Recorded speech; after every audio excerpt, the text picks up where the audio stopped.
नमो भगवते वासुदेवाय। नमस्कार दोस्तों, आज के इस वीडियो में हम जानेंगे छठ तिला एकादशी की पूजा की विधि क्या होगी। सबसे सरल और आसान पूजा की विधि है। किस प्रकार से हम पूजा करेंगे जो हमें संपूर्ण व्रत का लाभ प्राप्त हो जाए। आइए वीडियो को हम स्टार्ट करते हैं। नमस्कार दोस्तों, कैसे हैं आप सभी। उम्मीद करती हूँ आप सभी स्वस्थ होंगे, सुरक्षित होंगे और आप सभी के उत्तम भविष्य की कामना करते हुए आज का ये वीडियो स्टार्ट करती हूँ। इसके लिए लकड़ी की एक चौकी पर पीला वस्त्र बिछा करके भगवान श्री गणेश, भगवान श्री हरि को हम स्थापित करेंगे। फिर हम एक कलश की स्थापना करेंगे। कलश में हमने स्वास्तिक बना लिया है, कंठी पे मौली धागा बांध लिया है, 5 पल्लव लगा लिए हैं और कलश के अंदर गंगा जल, सफ़ेद तिल, हल्दी की गांठ, सुपारी, लौंग, इलायची और 1 रुपये का सिक्का डाल दिया है। अब उसके ऊपर हम एक पात्र रखेंगे जो कि तिल से भरा हुआ है, क्योंकि छठ तिला एकादशी है तो इसमें तिल का महत्व बहुत अधिक होता है। उस पर हम दीपक को स्थापित करेंगे और सबसे पहले दीप को प्रज्वलित कर लेंगे। सबसे पहले प्रथम पूज्य देवता भगवान श्री गणेश को हम स्नान कराएंगे, तो जल के छींटे लगाते हुए स्नान कराएं, फिर वस्त्र समर्पण करें।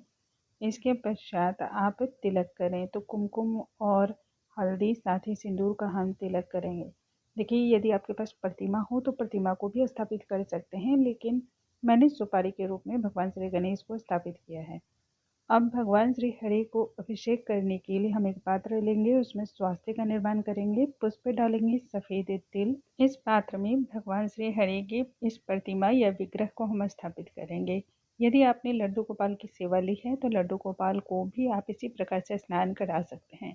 स्नान वाले जल में सफेद तिल डालना बिल्कुल ना भूलें, क्योंकि छठ तिला एकादशी में तिल का जितना अधिक आप प्रयोग करते हैं, इस्तेमाल करते हैं, उतना ही ज़्यादा शुभता आती है।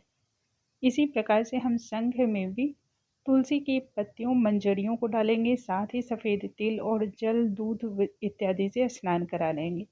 स्नान कराने के पश्चात भगवान श्री हरि के विग्रह को अच्छी प्रकार से हम पोंछ पाछ के साफ कर लेते हैं, सुखा लेते हैं, पानी जो भी है। अभिषेक कराते समय भगवान श्री हरि के किसी भी एक मंत्र का जाप आप करते रहें। अभिषेक कराए हुए जल को का छिड़काव पूरे घर में करने से बहुत अधिक शुभता आती है।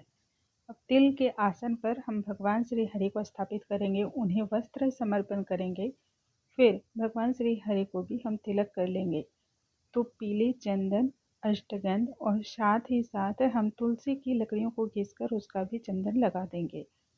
साथ में अब इत्र की सेवा देंगे। भगवान को इत्र की सेवा बहुत अधिक प्रिय मानी जाती है। कलश की भी इसी प्रकार से हम जल के द्वारा छींटा कराया करते हुए स्नान का भाव करेंगे, तिलक समर्पण करेंगे और वस्त्र समर्पण करेंगे। इसके पश्चात फूलों का आसन और सफ़ेद तिल के आसन पर हम दीपक को प्रज्वलित कर लेंगे।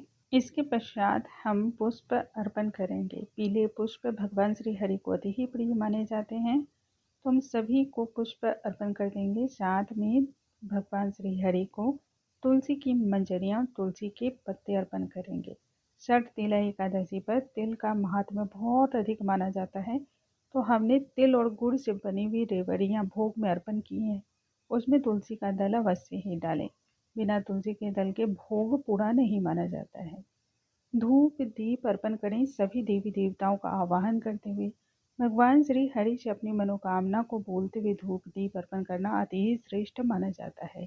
अब हम एक तांबे का पात्र लेंगे, उसे पूरी तरह सफ़ेद तिल से भर देंगे, उसके ऊपर गुड़ की एक डलही रखेंगे, इसे भी हम भगवान श्री हरि के समक्ष रखेंगे। अंत में जानेंगे कि इसका हमें क्या करना है। तो अब हाथों में तिल और पुष्प लेकर के फिर हम व्रत की कथा का श्रवण करेंगे। संपूर्ण लाभ की प्राप्ति के लिए व्रत की कथा अनिवार्य है। इस प्रकार से जब आपके व्रत की कथा पूर्ण हो जाए, तब हाथों के पुष्प और जो तिल है उसे भगवान श्री हरि के चरणों में छोड़ देंगे। यह व्रत कथा सुनने के लिए अनिवार्य मानी जाती है। व्रत के पूर्ण लाभ के लिए हमें छोटा सा भी हवन अवश्य ही करना चाहिए। तो इस प्रकार से हवन हम छोटा सा कर लेते हैं। हवन हम काले तिल, गुड़, घी और शहद युक्त करेंगे। इस दिन जितना आप तिल का प्रयोग कहते हैं उतनी 100 हजारों वर्षों तक जो है ना, आप बैकुंठ धाम में वास करते हैं। आपके पितर जो है ना, उतने 1000 वर्षों तक स्वर्ग लोक में सुख की प्राप्ति करते हैं। जीवन आपका उतने ही वर्षों तक सुख और संपदा से पूर्ण होता है।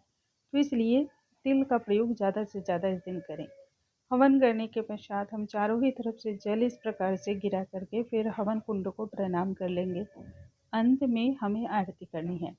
कपूर की आरती बहुत ही श्रेष्ठ मानी जाती है। यदि आप कपूर से ना कर सकें तब दीपक से भी आप साधारण आरती कर सकते हैं।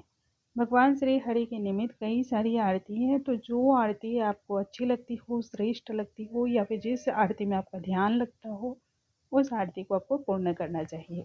अंत में आरती के बाद आपको क्षमा याचना करनी चाहिए, जिससे कोई भी पूजा में त्रुटि रह जाती है तो वह सभी माफ़ हो जाती है। अब जिस आसन पर बैठकर हम पूजा करते हैं उसके नीचे थोड़ा सा जल डालेंगे। अनामिका उंगली से लगाते हुए हम उसे अपने मस्तक पर लगाएंगे।